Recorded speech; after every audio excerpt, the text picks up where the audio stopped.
Para comenzar con el tema de la interacción gravitatoria, vamos a empezar repasando brevemente todas las fórmulas que nos podrían aparecer.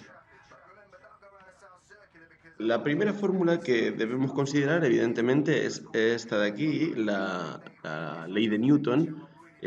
Aquí está puesta en forma vectorial, la mayoría de las veces no la vamos a necesitar así.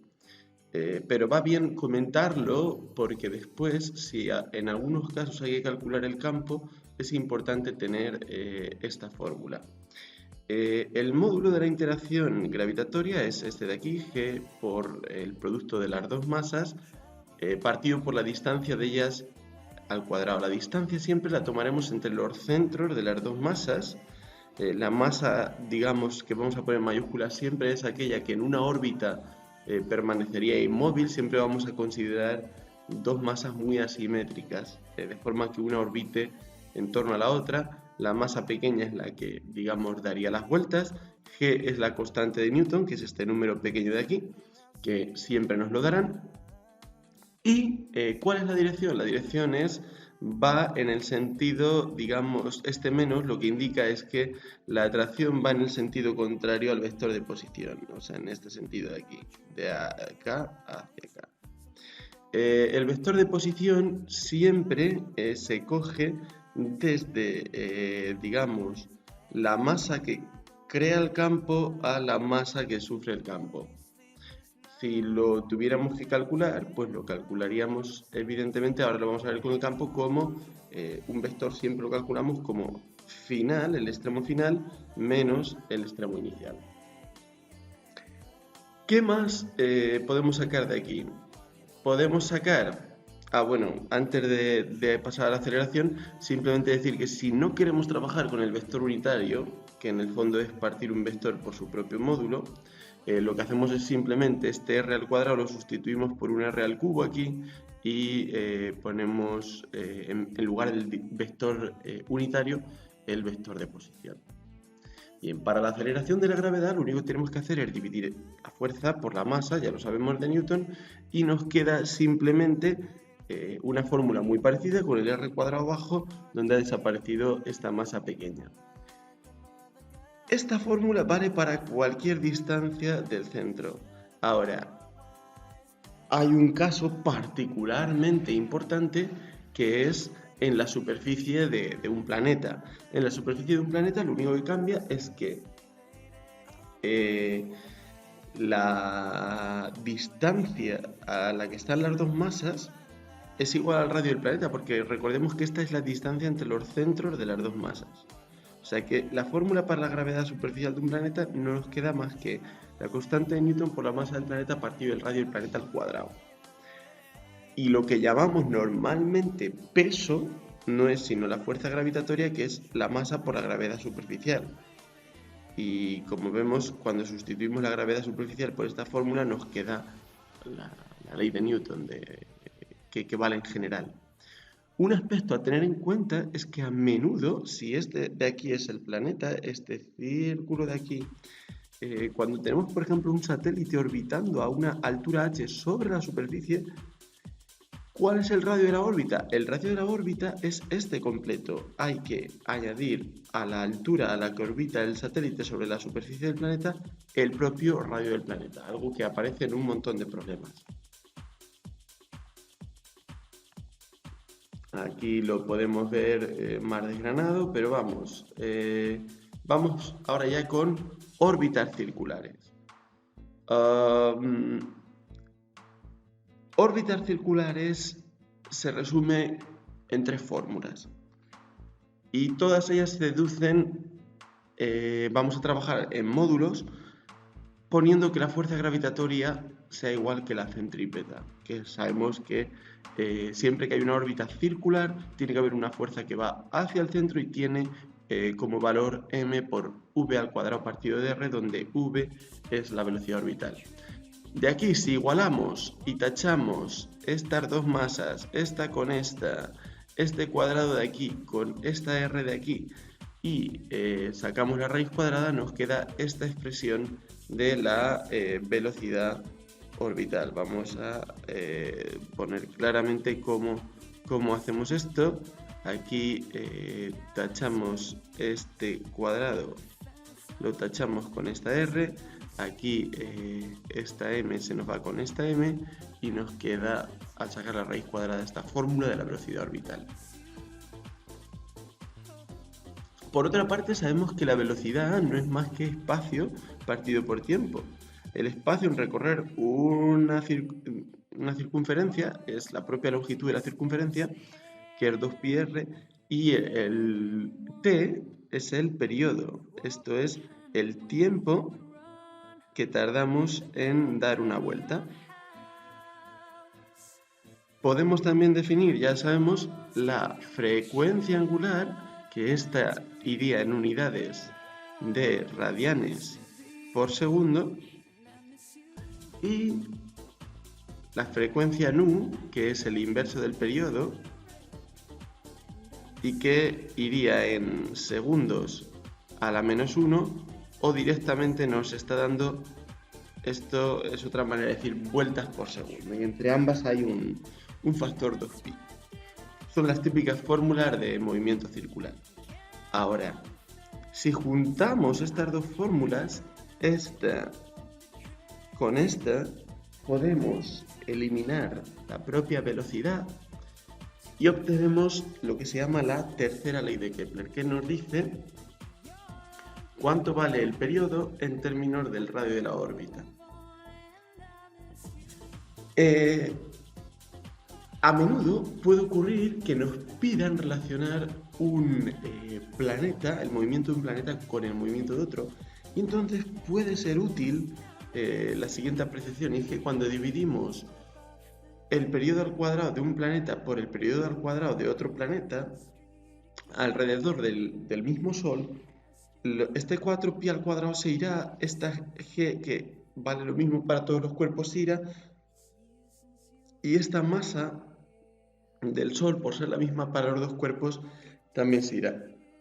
Con lo cual nos quedará esta relación de proporcionalidad, que los cuadrados de los periodos, al hacer su cociente, nos queda como el cociente de los cubos de los radios de la órbita. Esto es lo que realmente descubrió Kepler y nos puede ser útil en algún problema, aunque yo creo que esta fórmula como tal no hace falta aprendérsela de memoria. Son más útiles en general esta y esta de aquí. Consideraciones ahora de energía. Bien, la energía en la interacción gravitatoria se conserva, pero ahora ya no nos va a valer para la energía potencial la típica fórmula de m por g por h, por la altura. Ahora la energía potencial toma esta forma de aquí. Muy importante, es exactamente igual que la fuerza gravitatoria, pero ahora no hay aquí un cuadrado y este menos es imprescindible. La energía potencial, ahora el signo no es una cuestión de sentido como con los vectores, ahora es simplemente una cantidad escalar, la energía no es un vector y el signo es importantísimo. Y esta cantidad, la cinética más la potencial, se conserva en la interacción gravitatoria, es igual al principio que al final. Esto lo vamos a usar muchas veces. Siempre que las órbitas sean circulares, que es el 95% de los casos, existe además una salida muy fácil que es esta. No hace falta calcular todo esto de aquí. ¿Por qué? Porque cuando uno calcula la energía cinética en una órbita circular, tiene que es un medio de la masa por la velocidad al cuadrado, pero la velocidad era la raíz de g por m partido por r. El cuadrado con la raíz se van, me queda un medio de la masa pequeña por g por la masa grande partido de r, y esto, si uno es un poquito perspicaz, se da cuenta de que es menos un medio de la energía potencial. Así que en una órbita circular directamente la energía cinética es menos un medio de la potencial, y la energía mecánica, que es sumar cinética y potencial, y esta es la fórmula realmente importante, me queda que es un medio de la potencial. De forma que, en lugar de tener que calcular este término y este término en una órbita circular, directamente para la energía mecánica voy a usar esta fórmula de aquí, que es mucho más sencilla. Nos dará negativo en una órbita circular, eso es normal. La energía mecánica es negativa siempre en una órbita cerrada, como la de un planeta, y nos saldrá positiva con esta elección de la energía potencial en una órbita abierta como la de un cometa. ¿Cuál es el punto intermedio? El punto intermedio entre ser negativa y ser positiva es que la energía mecánica sea cero, y eso corresponde a una situación interesante que es la llamada velocidad de escape. ¿La velocidad de escape qué es?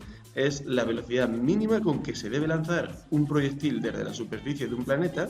Está aquí un cohete, digamos, en la superficie de un planeta dispuesto a salir, y queremos que nunca vuelva a caer. Si lo vamos lanzando con más velocidad, irá haciendo distintas trayectorias, cada vez llegará a alturas mayores, hasta que llegará una velocidad en la que nunca volverá. Tengamos en cuenta que si se parase en cualquier punto antes del infinito, como la fuerza gravitatoria es G por m partido r al cuadrado se va haciendo pequeña conforme r al cuadrado va creciendo, pero nunca es cero, salvo cuando r es directamente infinito, que algo por infinito me daría cero. Si se parase antes de llegar al infinito, volvería a caer porque la volvería a traer el planeta sobre sí.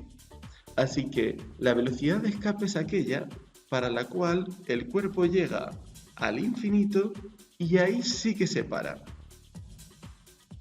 Pero eso, fijémonos, en el infinito, si tienes energía cero, cinética cero, también la potencial es cero, porque r igual a infinito nos da 1 sobre infinito cero, y siendo cinética y potencial cero, la energía mecánica nos da cero, que es el caso que habíamos anticipado.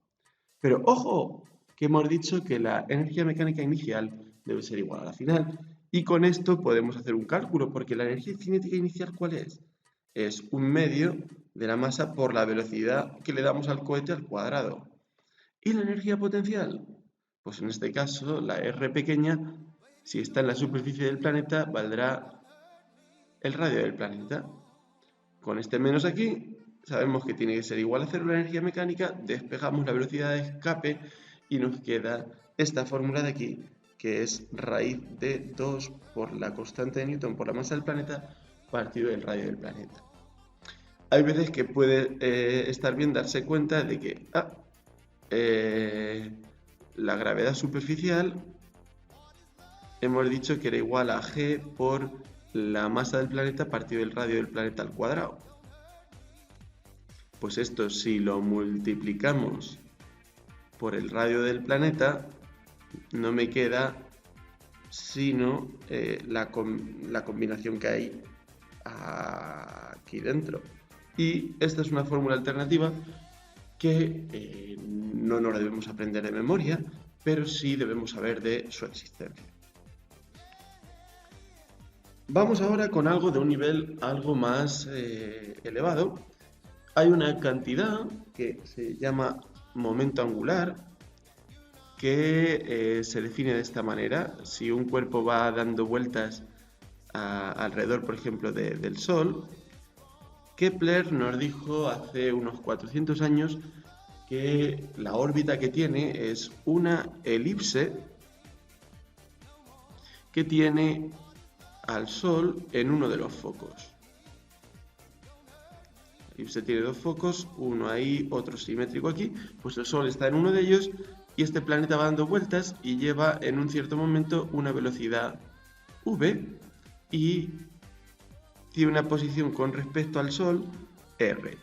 Si definimos este producto vectorial y multiplicamos por la masa del cuerpo, obtenemos una cantidad que se llama L, que como el producto vectorial es perpendicular a los dos vectores que lo conforman, a r y a v, que hacen el plano de la órbita, pues resulta que es perpendicular al plano de la órbita este L.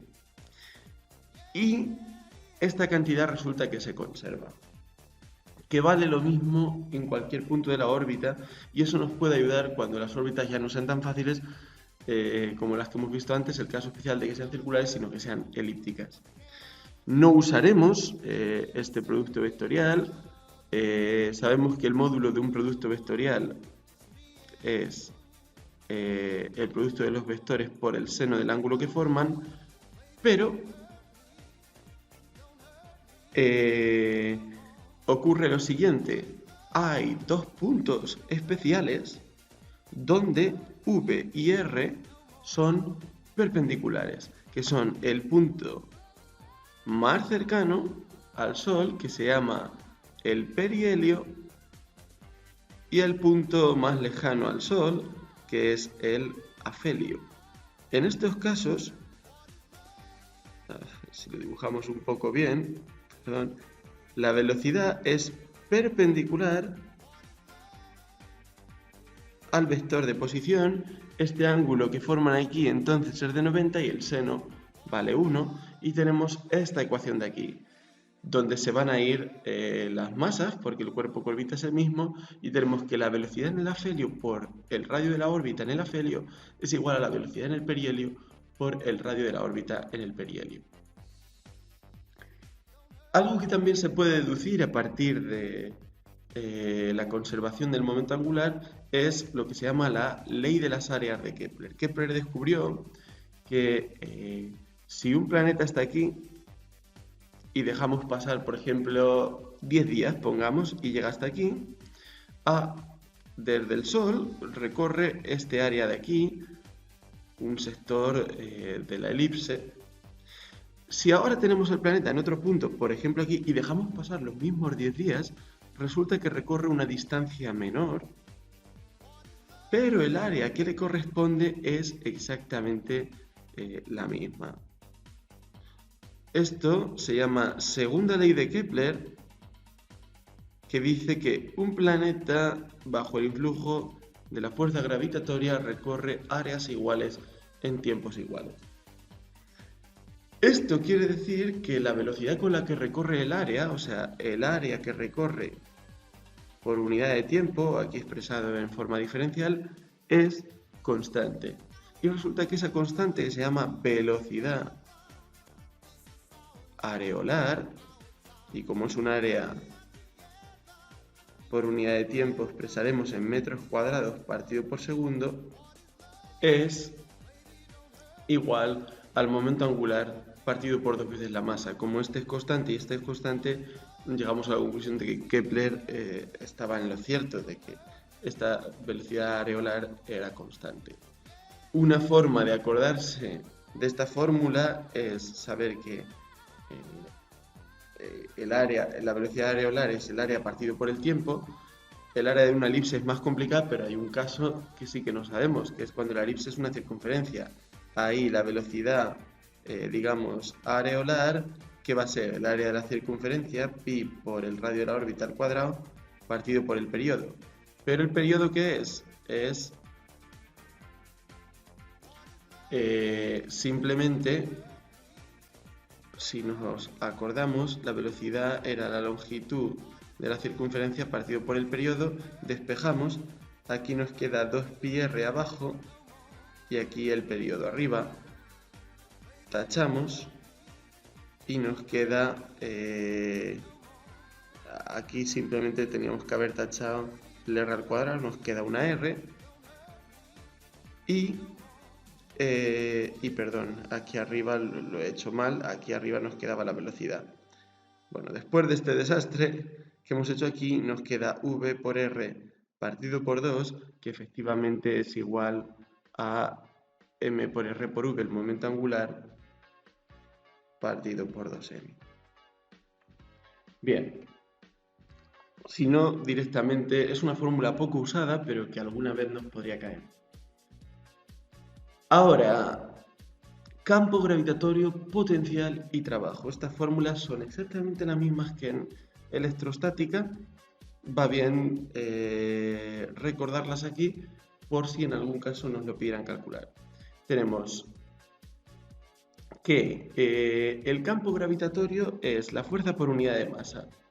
Y en forma vectorial tiene esta expresión de aquí, donde nos hemos comido aquí un signo menos que habíamos visto antes. Es importante ponerlo aquí, este signo menos nos lo habíamos dejado. Y es en términos del vector de posición. ¿Que hay varios cuerpos que ocasionan campo gravitatorio? El campo total es la suma de estos vectores. Para sumar vectores, recordemos que hay que sumarlos. No vale con sumar módulos. No es verdad que el módulo sea igual al módulo de uno más el módulo de otro, etc. Los vectores no se suman así. Se suman componente a componente. La componente x es igual a la componente x de uno más la de x del otro, etc. Y lo mismo exactamente con la componente y. Cosa importante, darse cuenta de que el módulo del campo gravitatorio coincide, en el caso de la gravedad, con la aceleración. Y entre otras cosas, esto significa que el campo gravitatorio va a tener unidades de metro por segundo al cuadrado. Otra magnitud importante es el potencial. Esto de aquí arriba, que es un vector, es el campo.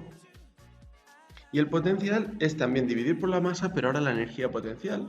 Nos queda esta expresión de aquí. Vemos que el potencial es 0 cuando R se va a infinito. Y para calcular un potencial total, en este caso sí que directamente sumamos los potenciales. Como son números, pues los sumamos como números. Última fórmula importante es que el trabajo que hacemos sobre un cuerpo externamente para llevarlo de A a B es igual a la diferencia de energías. Es igual a la energía potencial final menos la energía potencial inicial. Cuando el trabajo, en vez de hacerlo nosotros, lo hace el propio campo, pues tenemos esta misma fórmula cambiada de signo. O sea, hay que decir, sería inicial menos final. Y con esto quedan repasadas todas las fórmulas. Solo recordar una pequeña consideración que a veces aparece, es la densidad. Cuando nos dicen que un planeta, por ejemplo, tiene una densidad constante, hay que recordar el volumen de la esfera, 4/3 de pi por el radio del planeta al cubo. Y la densidad, ¿qué es? Es la masa partido por el volumen, la masa del planeta partido de 4/3 de pi por el radio del planeta al cubo. Que estas fórmulas luego a veces la podemos liar. Que nos dan la densidad en unidades que no son del sistema internacional, por ejemplo, en gramos por centímetro cúbico. Pongamos que nos dan 5 gramos por centímetro cúbico, pues recordemos un factor de conversión, gramos arriba, gramos abajo, 1000 gramos son 1 kilo y los centímetros cúbicos, como cualquier unidad de volumen, cada paso son 1000 centímetros cúbicos a decímetros cúbicos 1000, de decímetros cúbicos a metros cúbicos 1000. Tenemos que 1.010⁶ centímetros cúbicos son 1 metro cúbico. Y esto nos quedaría en este caso pues 5000 kilos por metro cúbico. Lo convertimos de esta manera sencilla al sistema internacional y poco más hay que decir de este tema.